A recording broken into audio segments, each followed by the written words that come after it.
अब इसके बाद देखते हैं, तो पृथ्वी जो है ना सौर मंडल में उपस्थित एक ग्रह है। पृथ्वी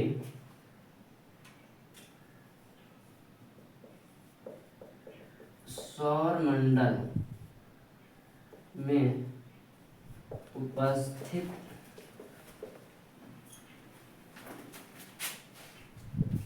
एक ग्रह है जिसकी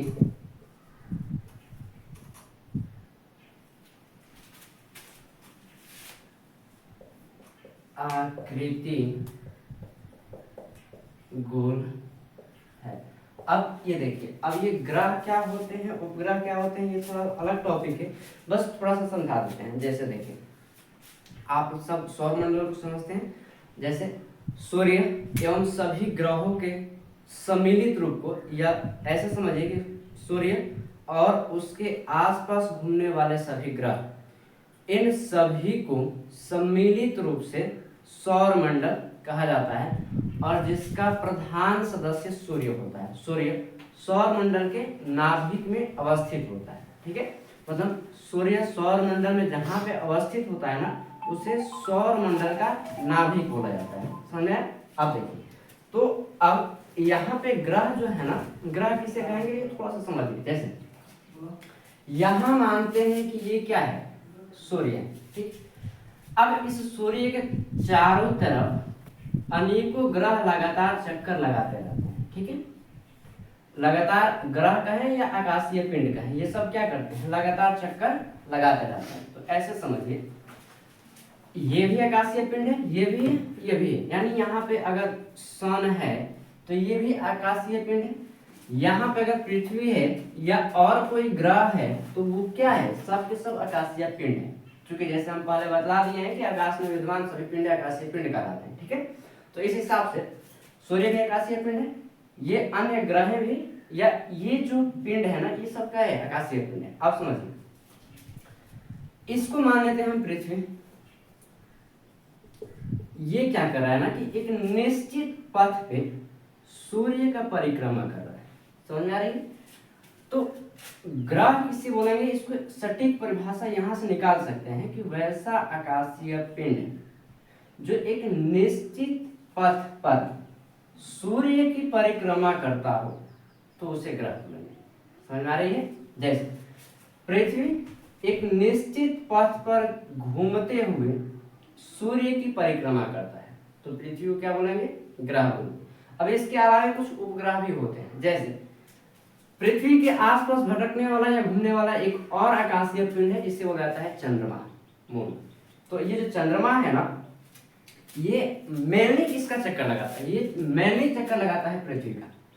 और पृथ्वी का चक्कर लगाते लगाते इसके साथ में सूर्य का चक्कर भी लगा लेता है, लेकिन ये चक्कर लगाता किसका है, पृथ्वी का। और पृथ्वी क्या है, एक ग्रह है। समझ में आ रही है? तो देखिए, इसके लिए हम कह सकते हैं कि वैसा आकाशीय पिंड जो किसी ग्रह का चक्कर लगाता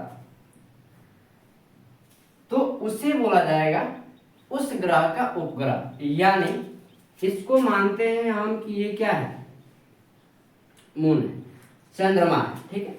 तो चंद्रमा मेनली किसका चक्कर लगा रहा है, पृथ्वी का, और पृथ्वी किसके चक्कर लगा रही है, सूर्य का। तो ये जो पृथ्वी है ना, ये सूर्य का चक्कर लगा रही है, इसलिए पृथ्वी क्या कहलाएगी, ग्रह कहलाएगी, ठीक है। अब ये जो मून है, चंद्रमा है, ये किसका चक्कर लगा रहा है, पृथ्वी का। तो इसलिए ये जो चंद्रमा है ना, ये पृथ्वी का उपग्रह कहलाएगा, ठीक है। तो इस तरीके से कह सकते हैं कि ग्रह ऐसा आकाशीय पिंड है जो एक निश्चित पथ पर सूर्य का परिक्रमा करता है, तो ये ग्रह कहलाता है। और उपग्रह वैसा आकाशीय पिंड जो किसी विशेष ग्रह का चक्कर लगाता हो तो उसे उस ग्रह का उपग्रह कहते हैं। यानी चंद्रमा पृथ्वी का चक्कर लगाता है, इसलिए चंद्रमा पृथ्वी का एक उपग्रह। समझ में आया? तो समझिए आप। तो यहां से ये बात क्लियर हो गया होगा कि पृथ्वी क्या है, एक ग्रह है जिसकी आकृति क्या है, गोल है। अब इसको समझिए, पृथ्वी के धरातल पे अगर बात करें तो पृथ्वी के धरातल में बहुत सारी भिन्नताएं पाई जाती है। हालांकि एक फिजिकल कंडीशन होता है एक लंबी प्रक्रिया होती है जो पृथ्वी के धरातल के स्वरूपों में काफी ज्यादा परिवर्तन लाती है। इसको अलग टॉपिक में, चूंकि ये बहुत बड़ा टॉपिक होता है, इसको अलग देखेंगे। फिलहाल हम लोग समझते हैं कि जो पृथ्वी है ना, उस पृथ्वी के लगभग 71% हिस्से पर जल विद्यमान है और मात्र 29% हिस्से पर स्थल है। इतने बड़े पृथ्वी के मात्र 29% हिस्से पर स्थल है और बाकी 71% हिस्से पे क्या है, जल विद्यमान है। तो इसीलिए यानी पृथ्वी पर जल की अधिकता होने के कारण जब हम लोग अंतरिक्ष में जाते हैं ना, यानी धरती से ऊंचाई पर जाते हैं, 200-300 किलोमीटर की ऊंचाई पे जब जाते हैं ना, तो वहां से जाकर जब पृथ्वी को देखते हैं ना, तो यहाँ पे जल की अधिकता होने के कारण आसमान से या अंतरिक्ष से ये पृथ्वी नीला दिखाई देती है। तो इसलिए पृथ्वी को एक और नाम से भी जाना जाता है, वह नाम है पृथ्वी एक नीला ग्रह है। यानी ऐसे समझ सकते हैं कि पृथ्वी एक नीला ग्रह है। ये नीला ग्रह क्यों, जैसा अभी बताया कि पृथ्वी के 71% हिस्से पे जल विद्यमान है, जिसके कारण जब आसमान से या अंतरिक्ष से इसे देखा जाता है तो ये नीला प्रतीत होती है, इसलिए पृथ्वी को एक नीला ग्रह कहा जाता है। ठीक है, तो अब देखिए, अब अगर सूर्य से पृथ्वी को दूरी की बात की जाए तो सूर्य से पृथ्वी तीसरे नंबर का ग्रह है। यानी अगर देखा जाए तो इसके पहले नंबर पे आता है दूरी के हिसाब से बुध, दूसरे नंबर पे आता है शुक्र और तीसरे नंबर पे आता है पृथ्वी। यानी अगर सूर्य से दूरी के हिसाब से देखा जाए तो पृथ्वी कितने नंबर का ग्रह है, तीसरे नंबर का। तो अब ये जो देख लिए हम लोग यहाँ तक समझे कि पृथ्वी एक आकाशीय पिंड है, मेजरली एक ग्रह है जो किसकी परिक्रमा करती है, सूर्य। इसका एक उपग्रह है जिसका नाम क्या है, चंद्रमा। अब पृथ्वी क्या है, गोल है और पृथ्वी को नीला ग्रह भी कहा जाता है। यह पृथ्वी एक नीला ग्रह है क्योंकि जब आसमान से या अंतरिक्ष से इसे देखा जाता है तो ये नीला प्रतीत होता है, इसलिए इसे नीला ग्रह भी कहा जाता है। यहाँ तक बातें क्लियर हो गई। दूरी के हिसाब से अगर देखा जाए तो ये सूर्य से दूरी के हिसाब से तीसरे नंबर का ग्रह है। अब इस ग्रह यानी पृथ्वी के बारे में कुछ और चीजों को जानने का प्रयास करते हैं। तो देखिए, ये जो पृथ्वी है ना, ये पृथ्वी आसमान में स्थिर नहीं है। पृथ्वी आसमान में क्या, तो जैसे हमने कहा कि पृथ्वी क्या है, गतिमान है, स्थिर नहीं है। यानी ये आकाश में क्या हो रही है, तैर रही है। तैर रही है मतलब उधिया रही है, समझिए ऐसे कि इसको जैसे एक ढेला को फेंक दीजिए, उड़ियाते रहता है, लेकिन ये ग्रेविटेशनल फोर्स की वजह से धरती पे गिर जाता है। लेकिन समझिए धरती जो है ना, अंतरिक्ष में घूम रही है, कहीं स्थिर नहीं है, ये लगातार क्या कर रही है, घूम रही है। तो ये जो पृथ्वी जो है ना, स्थिर नहीं होती है, निरंतर क्या करती है, गति करते रहती है।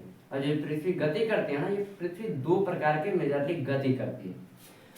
तो अगर पृथ्वी की गति के बारे में बात किया जाए तो पृथ्वी दो प्रकार की गति करती है, ऐसे समझिए इसको। पृथ्वी मूल रूप से दो प्रकार की गति करती है। एक होता है दैनिक गति,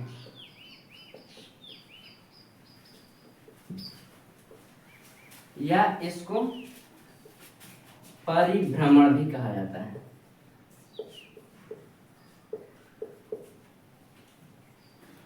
ठीक है, और एक और गति करती है जिसे बोला जाता है वार्षिक गति।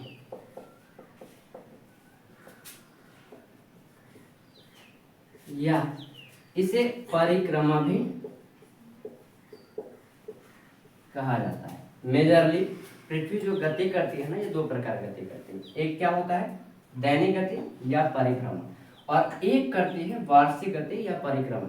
तो देखिए, जैसे समझिए हम लोग पृथ्वी पर हैं और पृथ्वी पर हम लोग दिन और रात का अनुभव करते हैं, दिन रात समझते होंगे आप लोग। तो एक निश्चित समय के बाद रात होता है और एक निश्चित समय के बाद फिर दिन होता है। ये प्रक्रिया निरंतर चलती रहती है।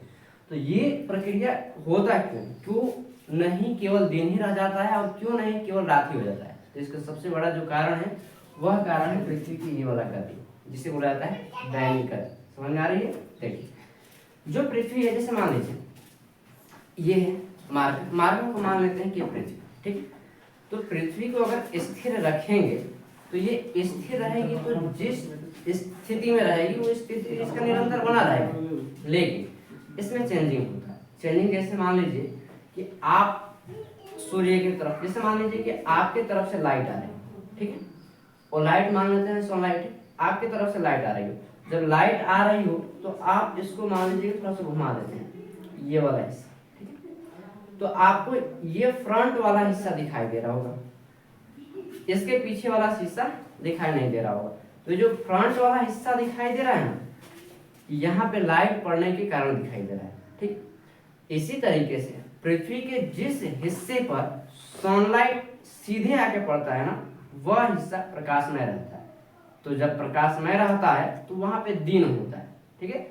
और जो सनलाइट के पीछे वाला एरिया होता है, जैसे मान लीजिए फ्रंट वाला एरिया हो गया पृथ्वी का, इस पे सनलाइट पड़ रही है, और ये बैक वाला हो गया, यहाँ पे सनलाइट नहीं पड़ रही है। तो जहाँ सनलाइट पड़ रही है वह एरिया प्रकाशमय हो रहा है, तो यहाँ पे क्या है? मान लीजिए दिन है।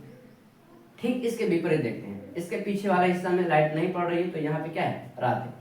अगर पृथ्वी स्थिर होता तो यह स्थिति निरंतर बने रहती, यानी जिधर दिन है उधर हमेशा दिन रहता और जिधर रात है उधर हमेशा रात होता है। लेकिन क्या है? यह स्थिति होता नहीं है, दिन और रात हमेशा क्या होता है? बदलते रहता है। तो कैसे समझे? ये मान लीजिए हो गया पृथ्वी। अब देखिए ऐसे पृथ्वी है और ये अपने ही स्थान पे क्या कर रही है? घूम रही है, ठीक है। अब देखिए जैसे जैसे हम घुमा रहे हैं, तो अब देखिए जो पीछे वाला पार्ट था ना, वह कहाँ आ गया? सामने। और जो सामने वाला था वो कहाँ चला गया? पीछे। और आप किस साइड में बैठे हैं? जहां से सनलाइट आ रही है उस साइड में। तो अब ऐसे समझिए कि आपके तरफ से सनलाइट आ रही है और इस पे पड़ रही है, तो यह जो भाग है ना, पहले पीछे था अब सामने आ गया। तो जब सामने आया तो अब सनलाइट कहाँ पड़ेगी? इस एरिया में। और जो पहले था उस वह एरिया कहाँ चला गया? पीछे। तो इस तरीके से पहले इस पीछे वाले एरिया जब सामने था तो वहां पे लाइट पड़ रहा था, तो वहां पे दिन था। अब वो सामने वाला पीछे चला गया है, तो जब पीछे चला गया है तो वहां पे अंधेरा हो गया। अब पीछे वाला जो एरिया था वो सामने आ गया है, तो अब यहाँ पे क्या हो जा रहा है? लाइट पड़ रहा है, तो अब यहाँ पे क्या हो जा रहा है? दिन। इस तरीके से ही पृथ्वी पर दिन और रात बदलने की क्रिया निरंतर होते रहती है। मतलब अब थोड़ा बड़ा रूप में समझिए, जैसे ये हमारा फ्रंट है, ठीक है। तो हमारे फ्रंट को आप लोग देख पा रहे हैं क्योंकि आपकी तरफ से लाइट सीधे आ रही है, हमें टकरा रही है, और आपके पास से टर्न हो रही है, तो हमारे फ्रंट को आप लोग सीधे देख रहे हैं। ऐसे ही अगर उधर से आप लाइट मारिए तो हमारा ये फेस वाला भाग क्या होगा? प्रकाशित होगा। तो यहाँ पे क्या होगा? प्रकाशमय होगा। यहाँ पे मान लीजिए कि दिन होगा। अब जैसे हम ऐसे घूम जाते हैं, ठीक है, तो अब हम लाइट को तो देख नहीं पाएंगे क्योंकि लाइट हमारे पीठ पे पड़ रही है, तो हमारा पीठ वाला भाग क्या होगा? प्रकाशमय होगा, और सामने वाला भाग अंधेरा में रहेगा क्योंकि लाइट उस साइड से आ रही है, तो उस साइड से आ रही है तो सीधे हमारे पीठ पे पड़ेगी, आगे तो नहीं पड़ेगी। तो अब पीठ वाला भाग प्रकाशमय होगा और पीठ वाले एरिया में क्या होगा? दिन होगा, और आगे वाले एरिया में दिन नहीं होगा। फिर कंडीशन बदलेगा और हम इस तरीके से मान लेते हैं घूम करके आ जाते हैं। तो फिर अब एक पल के लिए पीठ वाला एरिया अजोरे में आया था, अब कुछ पल के बाद फिर ये फेस वाला एरिया आपके लोगों के सामने आ गया। तो इसी तरीके से पृथ्वी क्या करती है? निरंतर गति करती रहती है, और यह जो अपने स्थान पर गति करती रहती है ना, इसे बोला जाता है दैनिक गति या परिभ्रमण। समझ में आया? और इसी परिभ्रमण की वजह से पृथ्वी पे हमेशा दिन और रात में परिवर्तन होते रहते हैं। तो ये जो है ना, आप लोगों को क्लियर हो गया होगा। अब बात करें इसका टाइमिंग का, तो इसका जो टाइमिंग होता है हम लोग सामान्य तौर पे समझते हैं कि 24 घंटे का होता है, दिन और रात। मतलब एक दिन कितना समय का होता है? 24 घंटा का। लेकिन अगर देखा जाए करेक्ट इसका टाइमिंग देखा है तो एक्चुअली में 24 घंटा होता नहीं, होता है कितना है हम बताते हैं। देखिए ये जो इसका दैनिक गति है ना, ये पूरा एक चक्कर यानी परिभ्रमण में, ये मान लीजिए कि हम यहाँ से हैं, पृथ्वी ऐसे है और ऐसे घूम करके पूरा अब आपके सामने आ गए, ठीक है। तो हम पूरा क्या कर लिए? एक चक्कर लगा लिए। तो इस एक चक्कर लगाने में माना जाता है कि 24 घंटे का टाइम लगता है। वो एक लगभग का टाइम होता है, एक्यूरेट टाइम नहीं होता है। एक्यूरेट टाइम होता ये है, देखिए इसका एक्यूरेट टाइम होता है 23 घंटा 56 मिनट 4 सेकंड।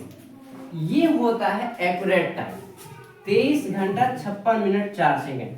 मतलब पृथ्वी को एक चक्कर यानी अपने ही स्थान पर, ऐसे मान लीजिए कि पूरा एक राउंड लगा ली अपने ही स्थान पे, तो ये जो टाइम लेती है ना, ये टाइम होता है 23 घंटा 56 मिनट 4 सेकंड।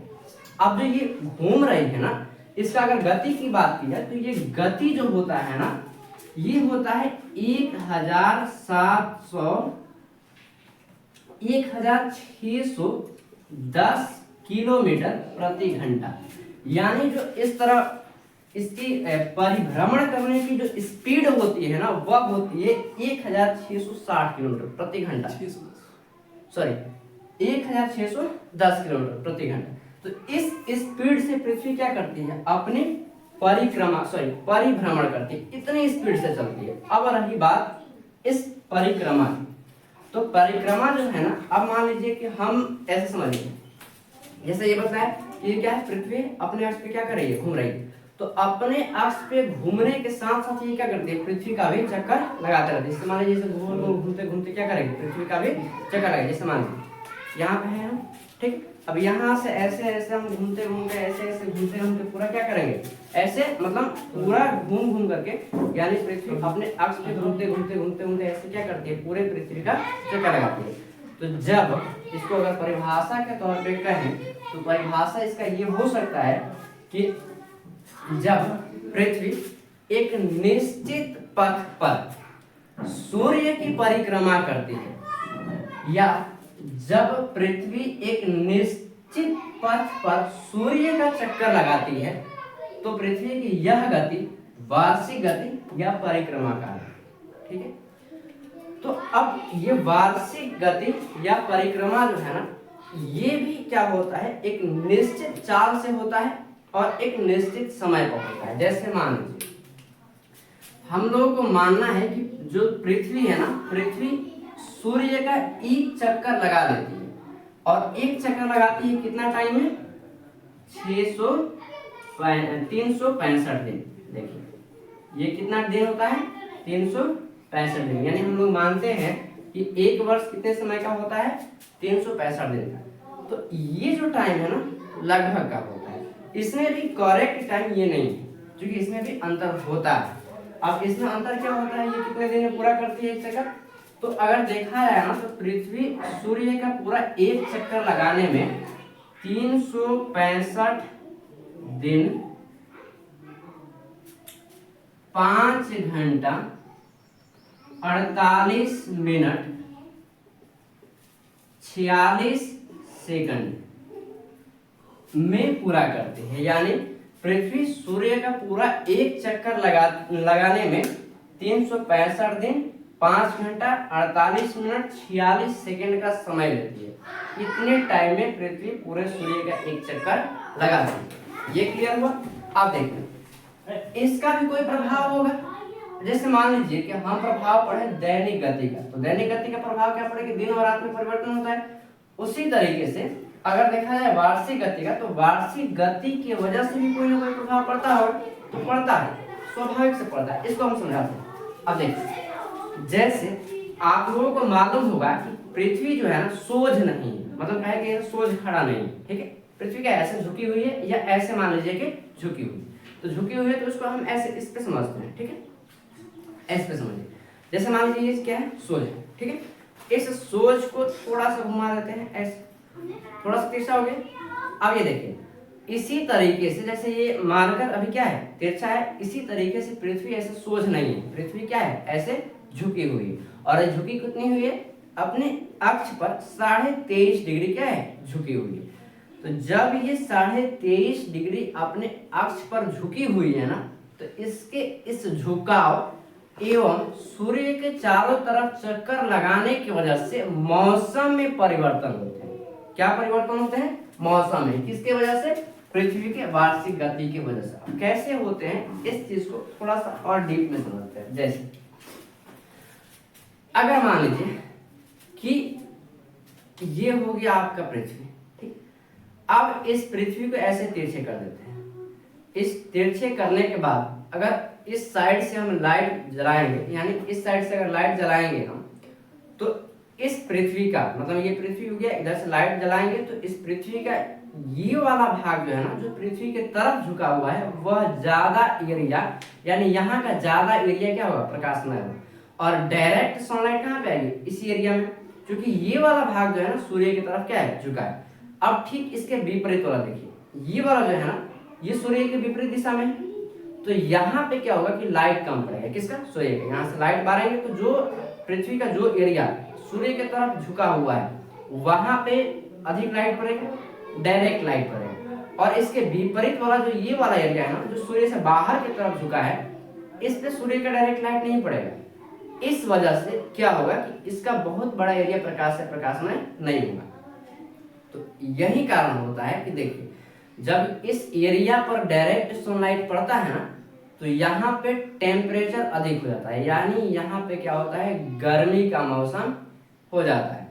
और वहीं इसके विपरीत वाला एरिया देखिए, ये वाला, ये सूर्य, अगर मान लीजिए यहाँ सूर्य है तो ये सूर्य से क्या है, विपरीत दिशा में, तो यहाँ पे टेम्परेचर कम पड़ता है। और यहाँ पर टेम्परेचर जब कम पड़ता है ना, तो यहाँ ठंडी का मौसम होता है, स्वाभाविक है। जब आप गर्मी के दिन में जाते हैं बाहर, देखिए टेम्परेचर कितना होता है, एकदम गर्मी होता है, बाहर रह नहीं सकते हैं। और वहीं ठंडी के दिन में देखिए धूप खोजने फिरते हैं कि कहाँ धूप मिल जाए, थोड़ा सा धूप ले लें।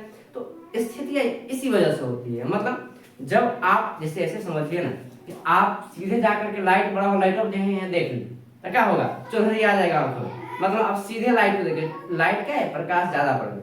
वहीं आप तिरछे से देखिए, तिरछे प्रभाव पड़ेगा, नहीं पड़ेगा। तो यही होता है कि देखिए, सनलाइट का डायरेक्ट प्रभाव जिस एरिया में, यानी जो एरिया सूर्य की तरफ झुका होता है ना, उस पर जब सनलाइट डायरेक्ट पड़ता है ना, तो यहाँ टेम्परेचर अधिक होता है और इसका बहुत बड़ा एरिया प्रकाशित होता है। यही रीजन होता है कि गर्मी के दिन में दिन भी बड़े होते हैं और टेम्परेचर भी अधिक होता है। तो अब इसके विपरीत देखिए, यहाँ पे जब डायरेक्ट लाइट नहीं पड़ेगा तो यहाँ पे क्या होगा, ठंडी का मौसम होगा, टेम्परेचर भी कम होगा। यह स्थिति उत्पन्न होती है पृथ्वी के वार्षिक गति के कारण। मतलब जब यहाँ पृथ्वी मान लीजिए है, यहाँ ये क्या है, सॉरी यह सूर्य मान लीजिए, पृथ्वी मान लीजिए, पृथ्वी का ये वाला एरिया हमारे तरफ झुका है, तो ये कभी इस साइड में आएगा, इस साइड में आने और कभी इस साइड में आ जाएगा। तो जब इस साइड में आएगा ना, तो ये वाला एरिया विपरीत में हो जाएगा और ये निचला वाला एरिया हमारे एरिया में हो जाएगा। तो इस तरीके से जब ऊपर वाला एरिया हमारे सामने था, यानी जब यहाँ पे था पृथ्वी, तो ये ऊपर वाला क्या था, यहाँ पे लाइट डायरेक्ट पड़ रही थी, यहाँ पे गर्मी पड़ रहा है। अब ये कंडीशन यहाँ आ जाए तो अब नीचे वाला एरिया हमारे सामने है, तो अब इस पे क्या पड़ेगा, लाइट डायरेक्ट पड़ेगी और यहाँ पे गर्मी का मौसम है। इस तरीके से जब पृथ्वी सूर्य की परिक्रमा करती है, यानी वार्षिक गति करती है, तो इसके वजह से मौसम में क्या होता है, परिवर्तन, यानी दिन और रात होता है। तो आशा करते हैं कि आप लोग पूरा चीजों को बढ़िया से समझ गए होंगे। और काफी लंबा वीडियो हो जाएगा इसके, इसलिए वीडियो को यहीं पे स्किप करते हैं, क्योंकि टॉपिक तो बहुत सारे हैं जिसके बारे में बढ़िया से अध्ययन करना है। पृथ्वी पे बहुत सारे रेखाएं होती हैं, रेखाओं का क्या महत्व होता है, उसका समय की गणना में क्या महत्व होता है, उसका अक्षांशीय एवं देशांतरीय विस्तार का महत्व क्या होता है, इन सारी चीजों को अगले किसी वीडियो में टॉपिक में चर्चा करेंगे।